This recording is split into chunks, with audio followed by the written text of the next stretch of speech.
হঠাৎ করে তারা ওয়াজের মাঠের মধ্যে এমন এমন তেলবাজি বা আতলামি অথবা শত্রুতাপূর্ণ কথা তৈরি করে ফেলেন, এটা তো অস্বীকার করার সুযোগ নেই।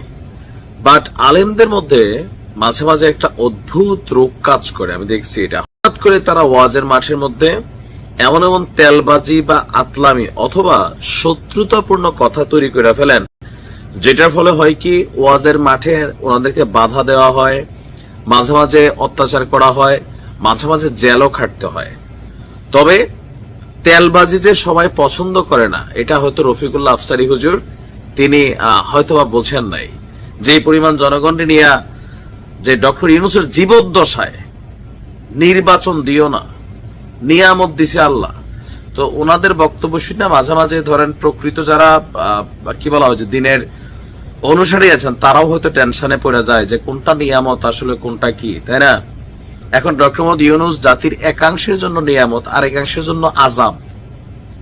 জাতির মধ্যে এই বিভাজনটা আছে না, আছে, এটাই বাস্তব। এখন ধরেন কালকে তারেক রহমান আসলো, তা আবার ওনার নিয়ে তিনি বললেন, শুরু করলেন যে এটা নিয়ামত। কালকে আবার শেখ হাসিনা আসলো, আবার বললো যে না শেখ হাসিনা নিয়ামত। তো এই হুজুরের বক্তব্যের ভ্যালু থাকবে? যাই হোক, এত বক্তব্য দেওয়ার পরে ডক্টর ইউনূসের এই মুহূর্তে মুখের ভাষাকে যিনি গণমাধ্যমে পৌঁছায় দেন, তার নাম কি মোহাম্মদ শফিকুল ইসলাম, প্রেস সচিব হিসেবে যিনি আছেন।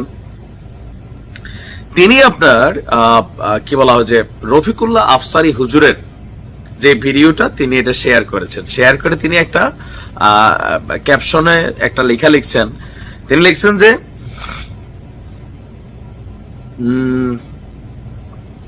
না, অন্তর্বর্তী সরকার মানে আল্লাহ তুমি ডক্টর ইউনূসের জীবদ্দশায় নির্বাচন দিও না, এই শব্দের পরে তিনি লিখছেন না, অন্তর্বর্তী সরকার এই বছরের ডিসেম্বর থেকে আগামী বছরের জুনের মধ্যেই নির্বাচন করবে। তার মানে রফিকুল্লাহ আফসারী হুজুরের জন্য একটা ডিপ্লোম্যাটিক ল্যাঙ্গুয়েজ। এরকম অনেক হুজুর আছে, আমি কি বলছি যে তারেক মনোয়ার হুজুর যেই পরিমাণ সুদখোর ডাকছে ডক্টর ইউনূস রে, এখন কিন্তু রেগুলার ডাকে না। ইভেন ওনার গ্রামীণ ব্যাংক সহ অনেক কিছু নিয়ে ওনারা সমালোচনা করছে, জামাতের যে অনেক বড় নেতা, অনেক হুজুর আছেন এত বছর ডক্টর ইউনূস নিয়ে, গ্রামীণ ব্যাংক নিয়ে সুদ, মহিলাদেরকে ঘর থেকে বের করে আনা, রসাইয়া চিপাইয়া রস বের করছেন। তাদেরও এখন ভাষা পরিবর্তন হয়েছে। তাহলে তাদের বক্তব্য কোনটা সঠিক, আগেরটা নাকি এখনেরটা? আমরা কোনটা মাইনা নিব?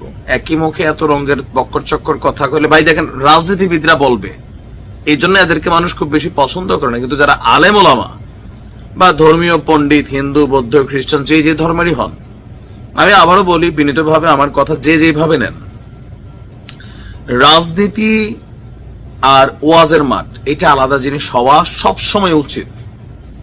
সব সময় যেটা নিয়ে আওয়ামী লীগের সময় উত্থাল পাতাল হয়েছে, একই ঘটনা বিএনপির নেতারা ঘটাইছে কিনা ঘটাইছে। তো আমাদের এই হুজুররা মাঝে মাঝে পেজগুলা লাগান। আরেকটা আছে যে রফিকুল ইসলাম মাদানী, উনিও আছেন, মানে বক্তা নাকি আসলে পলিটিক্যাল লিডার, মাঝে মাঝে আমি নিজেও বুঝি না, ঠিক আছে? তো ওনারা করে কি ওয়াজের মাঠটার এমন ভাবে ভাইব করে, এই ভাইব এতদিন আপনার কাছে ভাল লাগছে কারণ শেখ হাসিনার বিরুদ্ধে বলছে, আজকে যখন বিএনপির বিরুদ্ধে বলছে তখন আর ভাল লাগে নাই। কেন ভাল লাগে নাই? কারণ আজকে আপনার নেতার বিরুদ্ধে বলছে। কালকে জামাতের বিরুদ্ধে অন্য আওয়ামী পন্থী হুজুর যখন বলবে, বিএনপি পন্থী হুজুর যখন বলবে, জামাতিদের ভালো লাগবে না। কেন লাগবে না? কবে যে দেখো দালাল, হ্যাঁ, মানে মতের বিপরীতে গেলে সব দালাল হয়ে যায়। হুজুরা ওয়াজের মাঠে ওয়াজ করেন যেটা জাতির জন্য কল্যাণকর, কাউকে তোষামোদের তেল মাইরা আর কাউকে ছোট করে না। আপনি আপনার এথিক্সের জায়গাটা ঠিক রাখেন, তাহলে আপনি সবার কাছে সম্মানিত হবেন, এটা মাথায় রাখেন। এটা থেকে রফিকুল্লাহ আফসারী সহ বাকিরা শিক্ষা নিন যে তেলবাজি সব জায়গায় খায় না। ভালো থাকুন।